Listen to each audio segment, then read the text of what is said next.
Necessary નથી કે તમે જે ભગવાનને માનો છો એને જ તમારા છોકરાએ માનવું, પહેલી વાત.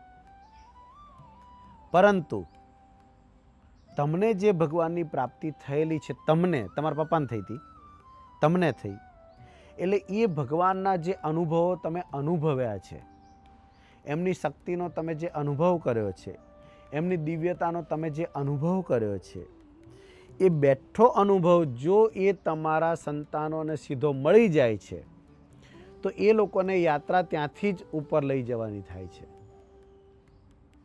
એટલે એમના માટે બેસ્ટ તો એ જ છે કે એ જે તમને જે ધર્મ પ્રાપ્ત થયો અને તમે એમને એ ધર્મ આપ્યો, એ જ ધર્મમાં તમારા અનુભવોને સાથે લઈ, નવા અનુભવ એને કરવાના ના થયા, એ અનુભવોને લઈને જ એમને આગળ એમાં આગળ વધવું જોઈએ.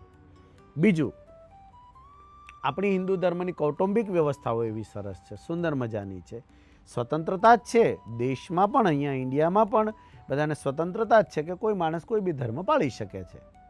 પરંતુ એક જ પરિવારમાં એક જ ઉપાસનાનું સ્વરૂપ હોય તો સામૂહિક રીતે પરિવારને ભક્તિ કર્યાનું, પરિવારને ભજન કર્યાનું, જય બોલ્યાનું, થાળ ધરાયાના સુખની અનુભૂતિ વધારે સારી થાય છે અને ધર્મ માર્ગમાં વધારે સારી રીતે ચાલી શકાય છે.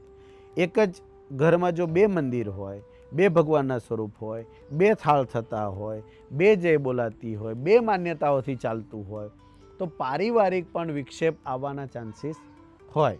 એટલે જે આપણને પરંપરામાં મળ્યું હોય એ જ સ્વરૂપને જો આપણે સમજી અને ચાલીએ.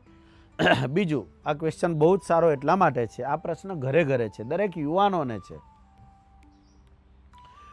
તો હું એક એક્ઝામ્પલ તમારું જ આપીને કહીશ આ વાત કે તમે ભગવાનને સમજ્યા, તમે સ્વામિનારાયણ ભગવાનના આશ્રિત છો, તમારી બુદ્ધિ પ્રમાણે તમે ભગવાનને સમજ્યા, તમે તમારા દીકરાને તમે જે સમજ્યા હતા એ સમજાવવાનો પ્રયત્ન કર્યો, તમે સમજ્યા હતા એમને આપવાનો પ્રયત્ન કર્યો.